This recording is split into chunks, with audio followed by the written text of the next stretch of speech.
அருமையான கிராமத்து ஸ்டைல் கீரை போண்டா.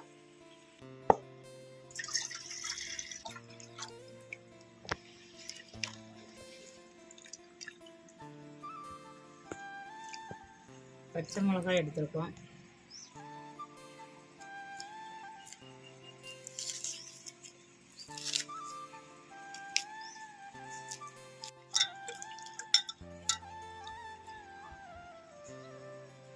ஆறு பெரிய வெங்காயம் அரியிறோம்.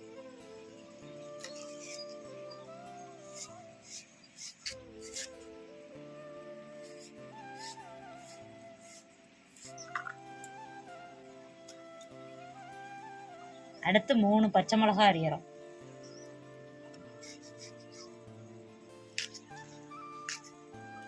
அடுத்து கருவேப்பிலை.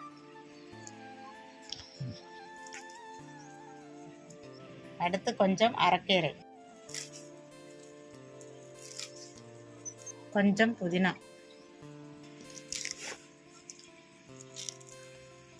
அடுத்து கடலை மாவு போடுறோம்.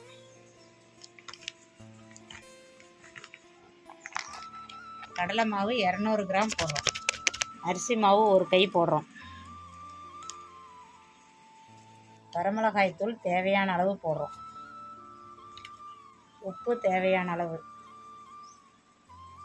சோடா உப்பு தேவையான அளவு 1 பிஞ்ச். இப்போ இது எல்லாம் மொத்தமாக சேர்த்து கலக்கணும்.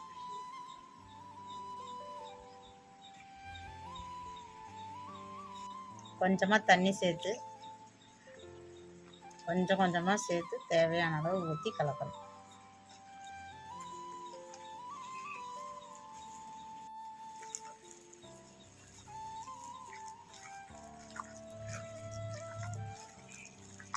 இது இந்த அளவில் இருக்கும்போது ரெடி ஆயிடுச்சுன்னு அர்த்தம்.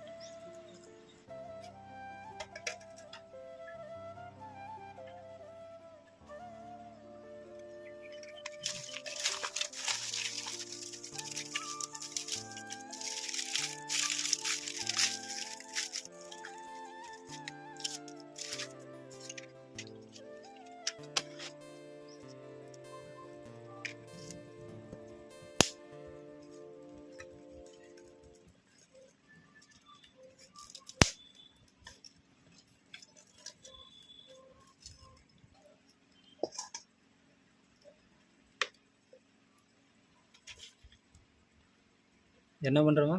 எண்ணெய் ஊற்றுறேன். சட்டி என்ன சட்டி? இரும்பு வடை சட்டி.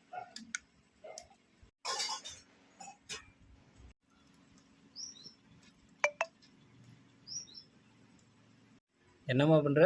ஒரு துளியோண்டு போட்டு காஞ்சிட்டான்னு பார்க்குறேன். காயில் காயில்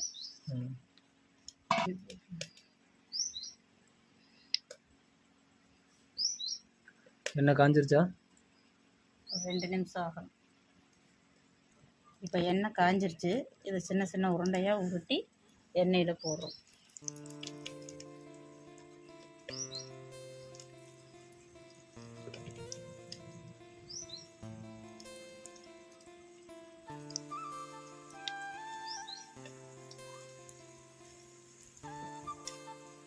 கருகாமல் இருக்கிற திருப்பி திருப்பி போடுறோமா?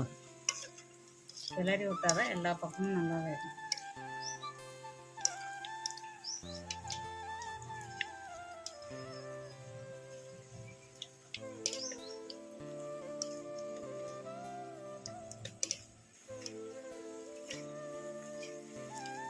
இப்போ போண்டா ரெடி ஆயிடுச்சு, எடுக்கிறோம்.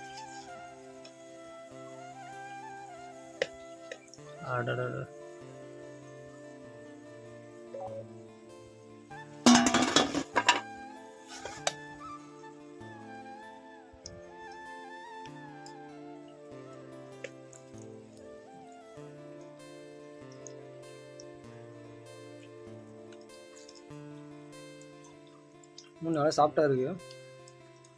இது கீரை போண்டா. டேஸ்ட் எப்படி இருக்கு? நல்லா இருக்கு.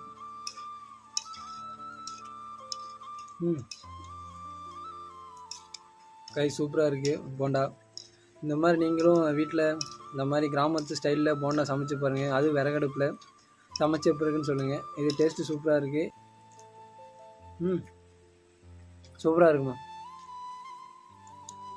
ஓகே, சாப்பிட்டு மீட் பண்ணுவோம். இல்லை, அரை மணி நேரம் தான். விறகெல்லாம் ரெடி பண்ணதுனால லேட் ஆயிடுச்சு. கேஸ் ஸ்டவ்வில் பற்ற செஞ்சோம்னா 20 நிமிஷத்தில் செஞ்சோம். காய்ஸ் ஆமாங்க, நாங்கள் விறகெல்லாம் ரெடி பண்ணதுனால கொஞ்சம் லேட் ஆயிடுச்சு. இதே நீங்கள் வீட்டிலே செஞ்சீங்கன்னா ஒரு அரை மணி நேரம் தான் ஆகும். கேஸ் அடுப்பில் செஞ்சு 20 நிமிஷம். கேஸ் அடுப்பில் செஞ்சிங்கன்னா ஒரு 20 நிமிஷம் தான் ஆகும். நீங்களும் வீட்டில் ஃப்ரீயாக இருக்கப்போ இந்த மாதிரி செஞ்சு பாருங்கள். ஓகே, பாய். திரும்ப நெக்ஸ்ட் வீடியோவில் பார்க்கலாம். மறக்காமல் நம்ம பொம்முக்குட்டி அம்மாவு சேனலை சப்ஸ்கிரைப் பண்ணிக்கிங்க. வேறு பிடிச்சிருந்தா லைக் பண்ணுங்கள். அப்புறம் மறக்காமல் லைக், கமெண்ட் அண்ட் சப்ஸ்கிரைப் பண்ணுங்கள்.